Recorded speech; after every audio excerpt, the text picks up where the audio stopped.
할렐루야. 하나님의 평강과 축복이 우리 사랑하는 강경제일교회 성도들에게 함께 하시기를 주님의 이름으로 축원합니다. 오늘 요한복음 21장 1절부터 25절까지 말씀으로 사명의 자리에 있으라, 사명의 자리에 있으라, 이런 제목으로 말씀의 은혜를 나누고자 합니다. 요한복음 20장 30절로 31절에서 사도 요한은 자신이 요한복음을 기록한 목적에 관하여 말하고 있음을 보게 됩니다. 우리는 요한의 고백을 통해서 성경이 우리에게 주고자 하는 핵심이 무엇인가를 알 수 있습니다. 우리는 성경이 무엇을 말하는지를 알아야 됩니다. 왜 주님이 우리에게 성경을 주셨지? 이 성경을 기록한 목적이 뭐지? 여러분, 사실은 복음서를 비롯해서 신약 성경의 많은 성경이 편지거든요. 서신서입니다. 서신서. 여러분, 우리가 누군가에게 편지를 쓸 때 부모님에게 쓰는 편지하고 또 내가 좋아하는 친구한테 보내는 편지하고 편지의 성격이 다르죠. 그렇듯이 성경도 그 성경을 기록한 목적이 뭐냐, 무엇 때문에 썼느냐, 이거를 항상 생각해야 된다는 거죠. 자, 요한복음 20장 30절과 31절 우리 같이 읽습니다. 예수께서 제자들 앞에서 이 책에 기록되지 아니한 다른 표적도 많이 행하셨으나 오직 이것을 기록함은 너희로 예수께서 하나님의 아들 그리스도심을 믿게 하려 함이요, 또 너희로 믿고 그 이름을 힘입어 생명을 얻게 하려 함이니라. 아멘. 사도 요한은 요한복음에 기록되지 않은 예수님이 행하신 다른 표적도 많이 있다고 증언합니다. 요한이 하는 이 말은 너무도 당연하죠. 왜냐하면 사도 요한은 요한복음에서 예수님이 행하신 기적 가운데 7가지 기적만을 기록하고 있어요. 그래서 이 사도 요한은 요한복음에서 이 7이라는 숫자를 엄청 중요하게 생각합니다. 그래서 예수님이 수없이 많은 기적을 행하셨지만 그 중에 줄여서 7가지만을 기록하고 있다는 것이죠. 그렇다면 요한이 복음서를 기록한 목적이 무엇일까? 다시 말해서 성경을 왜 하나님이 우리에게 주셨는가? 이 질문이에요. 첫째, 예수님이 하나님의 아들 그리스도이심을 믿게 하려는 거예요. 할렐루야. 그러니까 성경은 우리에게 뭘 가르쳐 주느냐? 나사렛 예수 그리스도가 하나님의 아들이시다, 이걸 우리에게 가르쳐 주는 거예요. 둘째, 예수님을 믿고 그 이름을 힘입어 생명을 얻게 하려는 겁니다. 여러분, 이 세상에서 생명을 주는 책이 있습니까? 그래서 우리는 이 성경을 생명의 책이라고 하는 거예요. 할렐루야. 그래서 여러분이 한 가지 예를 들면은 이 가요하고 찬송가하고 가장 큰 차이점이 있습니다. 저도 가요를 잘 불러요. 사실은 엄청 절제하고 있는 거예요. 그런데 이 가요하고 이 찬송가를 불러보면은 아주 확연하게 드러나는 게 있어요. 여러분 많이 해봐서 알잖아요. 얼굴에 써 있는데 잘 부름하고 써 있어, 장로님. 자, 어떤 차이가 나냐면 가요는요, 부르면 부를수록 우울해집니다. 우울해져요. 근데 찬송은요, 우울한 내용인 것 같은데 부르면 부를수록 은혜가 돼요. 할렐루야. 그래서 그런 차이가 있죠. 왜냐하면 찬송가는 사실은 그렇습니다.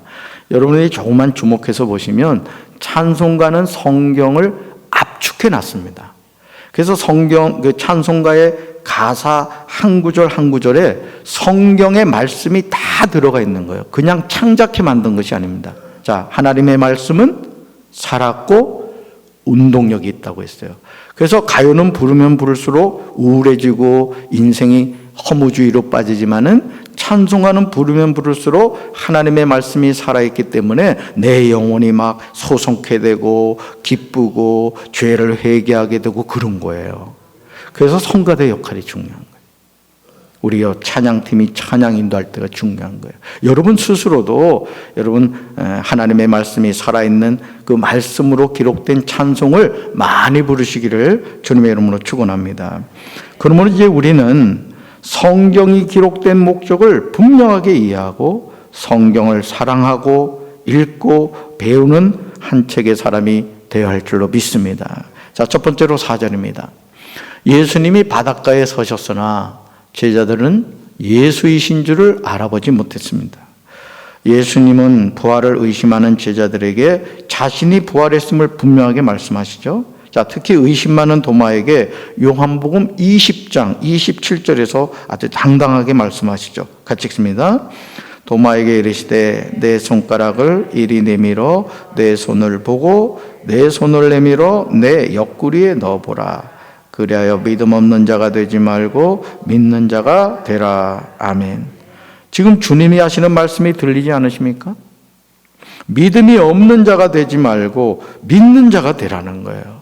오늘도 주님은 우리에게 이 말씀을 하시는 거예요. 믿음이 없는 자가 되지 말고 믿는 자가 되라는 것이죠. 오늘도 믿음이 없는 사람은 예수님의 부활을 믿지 못해요.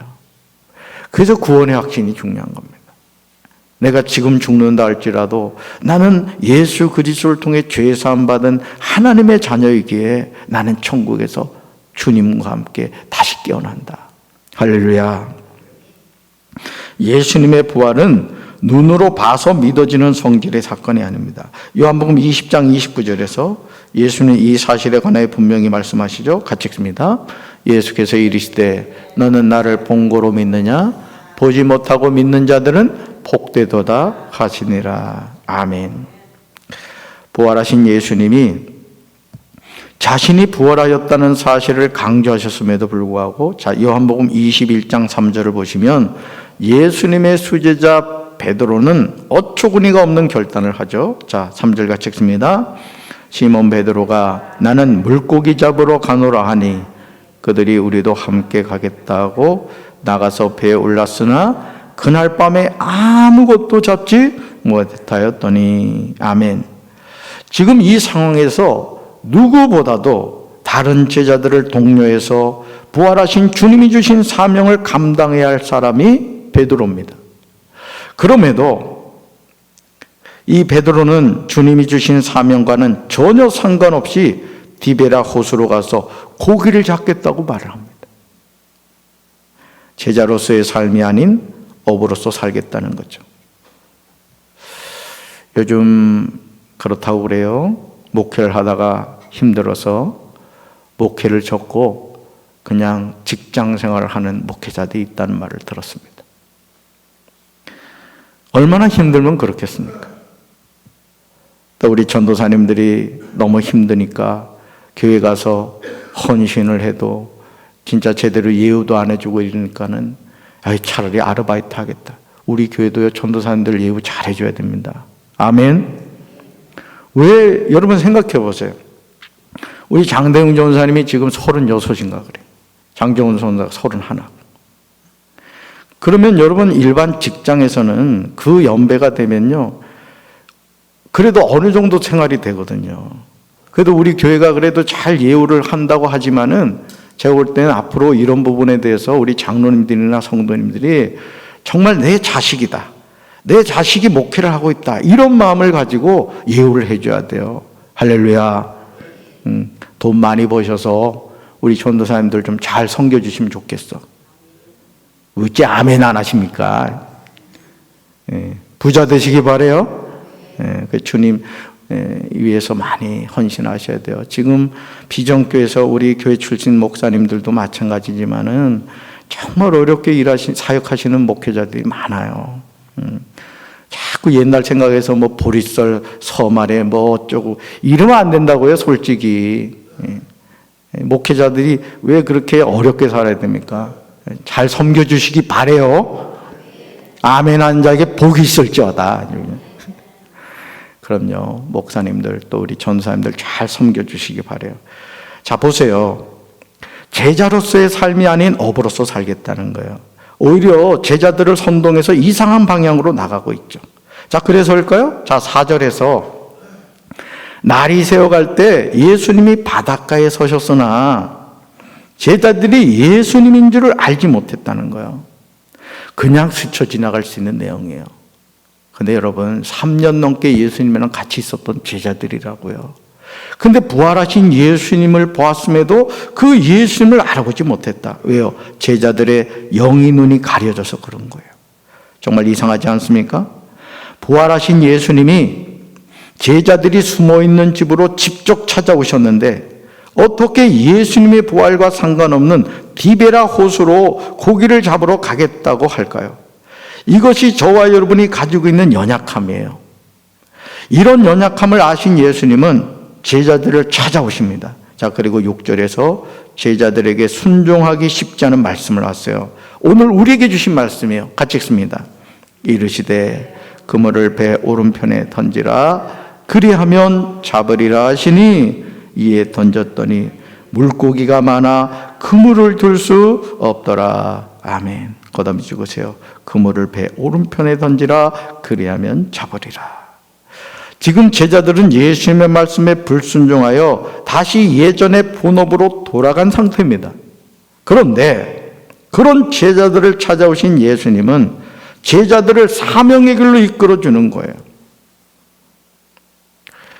참 목회를 하다가 목회를 접고 직장 생활을 하는 그런 모습을 또 보고 그런 이야기를 들을 때 전 정말 너무 가슴이 아프더라고요. 저도 오랜 동안 시집살이 하다가 담임 목사, 붙잡대고 담임 목사가 되어서 참 이렇게 좋은 교회에 와서 이렇게 목회를 하고 있습니다만은 너무 마음이 아픈 거예요. 여러분, 그 목회자가 내 자녀라고 한번 생각해 봐요. 그렇게 반대를 했는데도 목회자의 길을 가겠다는 거예요. 근데 상황이 너무 어려운 거예요. 여러분, 부모의 마음이 얼마나 아프겠습니까? 근데 저는 믿습니다.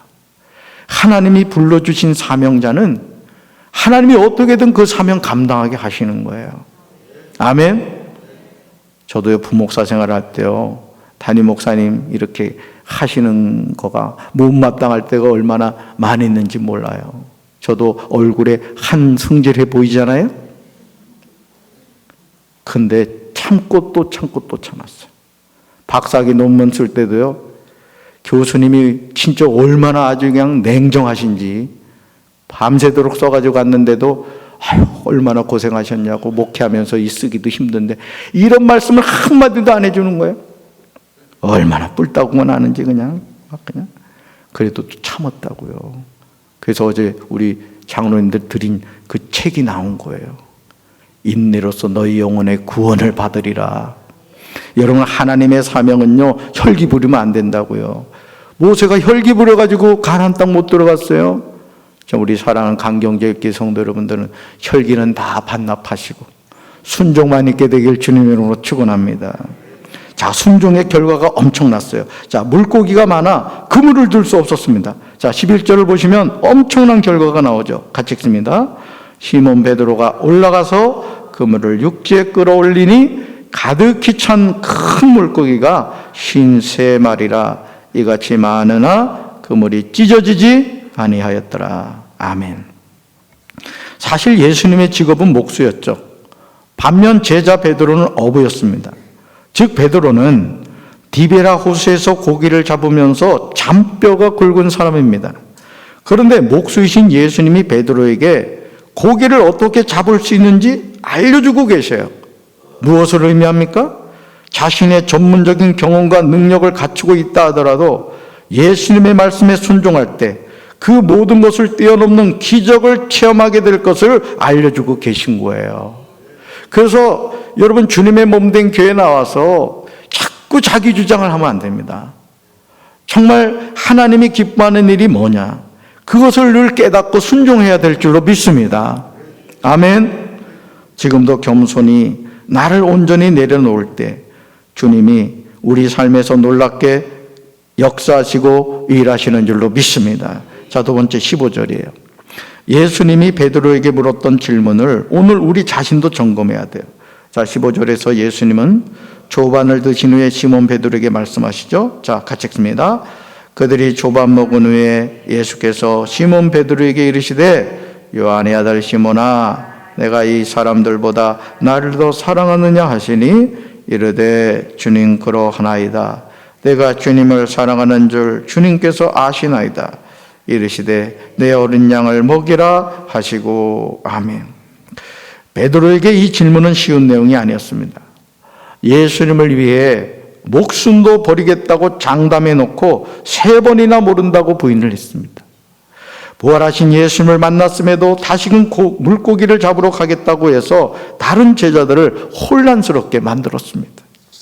그러므로 예수님의 이 질문에 대해서 베드로는 쉽게 대답할 수 없었을 것입니다. 왜요? 자신의 한 행동이 있었기 때문에. 지금 예수님이 저와 여러분에게 물으세요. 한번 대답해 보세요. 내가 이 사람들보다 나를 더 사랑하느냐? 여러분 주님이 물으세요. 뭐라고 대답하시겠습니까? 여러분은 예수님의 이 질문에 대해서 여러분 뭐라고 대답하실 수 있겠어요? 오늘도 우리는 매일 매순간 선택하면서 살아갑니다. 주님을 사랑할 것인가? 세상을 사랑할 것인가? 무엇을 선택하느냐는 저와 여러분의 몫입니다. 오늘도 이 새벽전에 나오시면서 오늘은 피곤한데 좀 자야 되겠다. 쉬어야 되겠다. 만약 담임 목사가 그랬다면 여러분 오늘 어떡할 뻔했어요? 우리가 결단하는 거예요. 새벽대단 싸워도 하루 지나가고 안 싸워도 하루 지나가요. 그러나 내가 믿음으로 결단하고 주님을 가까이 하고 피곤한 몸이지만 주님이 주시는 말씀을 듣겠다고 결단했기 때문에 여러분들이 이 자리에 나와 계신 줄로 믿습니다. 끝까지 새벽대단 싸우시기 바라요. 돌아가시기 전날까지 새벽대단 싸우세요. 그런 건강 주시길 주님의 이름으로 축원합니다. 영적으로 깨어있지 않으면 우리는 세상의 길을 가게 될 것입니다. 그러나 구원을 받은 하나님의 자녀는 생명의 길, 천국의 길을 향해서 믿음으로 살아야 합니다. 이 믿음의 길을 인내로서 걸어가지 않으면 하나님의 심판대 앞에서 절규하게 될 것입니다. 저는 우리 사랑하는 성도들 이 믿음의 선한 싸움 끝까지 완주하시기를 주님의 이름으로 축원합니다. 세 번째로 15절, 16절, 17절입니다. 예수님은 베드로에게 3번에 걸쳐서 그가 감당할 사역을 말씀하십니다. 예수님은 베드로에게 내가 이 사람들보다 나를 더 사랑하느냐고 물으십니다. 그리고 그 후에 3번에 걸쳐서 명령하시죠. 첫째, 내 어린 양을 먹이라. 내 어린 양을 치라. 내 어린 양을 먹이라. 예수님은 베드로에게 자신이 선한 목자로서 감당했던 양을 먹이고 치는 일을 베드로에게 위임하십니다. 그런데 여기서 우리가 주목해서 보아야 하는 것은 예수님은 베드로에게 이렇게 표현하셨어요. 내 어린 양, 내 양, 내 양. 이 네 자를 잘 보셔야 돼요. 내가 어디로 가 있는지. 나를 말하는 내가 아닙니다. 주님을 말씀하시는 예수님의 어린 양, 예수님의 양, 예수님의 양이라는 거예요.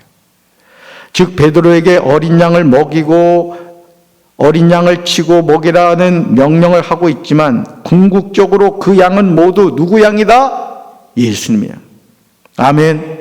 우리 교회학교 우리 전도사님들, 부장님, 또 우리 선생님들 잘 들으셔야 돼. 담임 목사님 저도 마찬가지예요. 내 양이 아니란 말이에요. 누구 양이에요? 예수님의 양이에요. 예수님의 양. 그러니까 우리가 어떻게 주님의 일을 대충 할 수 있겠어요? 오늘 이것을 착각하여 마치 양이 자신의 양인 것으로 착각하는 사람들이 있습니다. 그러나 그렇지 않습니다. 주님의 어린 양인 줄로 믿습니다.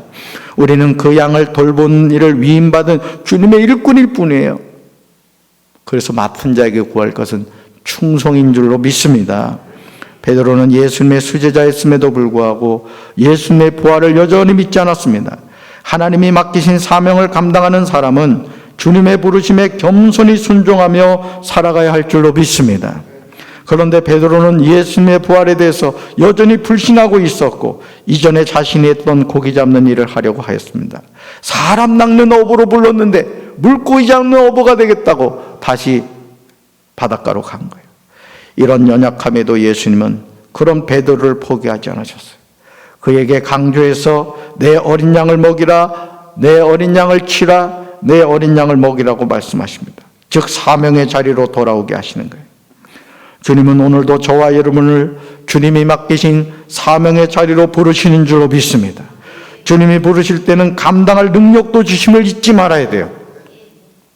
그래서 담임 목사가 강단에서 이렇게 얘기를 하면 그 말을 이렇게 귀담아 듣고 순종하는 분들이 있더라고요. 얼마나 기쁜지 몰라요. 여러분, 담임 목사가 마음에 기쁨이 있으면요, 하나님은 말할 것도 없는 거예요. 아멘.